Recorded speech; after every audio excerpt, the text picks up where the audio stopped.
Hello friends, எங்கள் channel பார்க்க thanks. இப்போ நம்ம என்ன பார்க்க போறோம்னா புடலங்காய் பொரியல் எப்படி சொல்லலாம், வாங்க வீடியோக்குள்ள போகலாம்.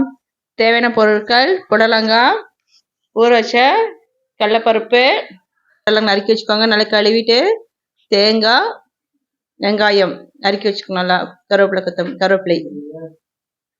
ஒரு பாத்திரத்தில் ஒரு தண்ணி ஆட் பண்ணி இந்த ஏற்கனவே ஊற வச்ச கடலைப்பருப்பை போட்டு நல்லா கொதிக்க விட்டு கொஞ்சம் வேக விடுங்க. மஞ்சள் ஆட் பண்ணிக்கோங்க. கொஞ்சம் ஆயில் ஊற்றினா சீக்கிரம் வெந்துடும் நம்மளுக்கு பருப்பு. நல்லா வேகிற வரைக்கும் வெயிட் பண்ணுங்க. கொஞ்சம் நல்லா வெந்தோடனே நம்ம புடலங்காவை நறுக்கி வச்ச புடலங்காவை அதில் போட்டுடணும்.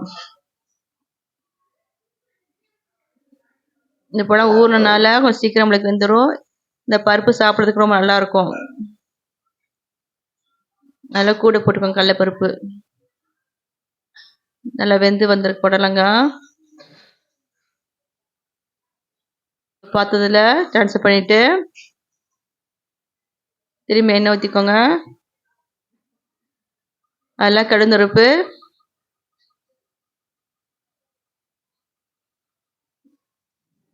கருவேப்பிலை போட்டு நல்லா வதக்கிக்கோங்க. வெங்காயம் போட்டுக்கோங்க. பொரியலுக்கு எப்பயும் கொஞ்சம் கூட வெங்காயம் போட்டு நல்லாயிருக்கும். வரமிளகா போட்டு நல்லா வதக்கிக்கோங்க.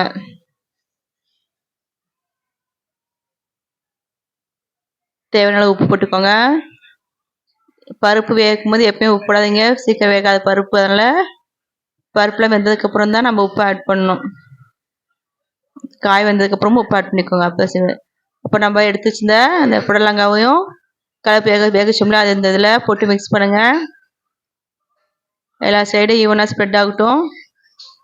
அப்போ நம்ம துரி வச்சுன்னா தேங்காய் துருவல் போட்டுக்கோங்க. போட்டு எல்லா சைடும் ஸ்ப்ரெட் பண்ணிக்கோங்க ஈவனாக. சுவையான புடலங்காய் பொரியல் ரெடி.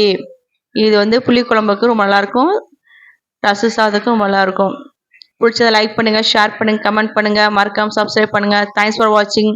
நல்லா சாப்பிடுங்க, நல்லதே சாப்பிடுங்க.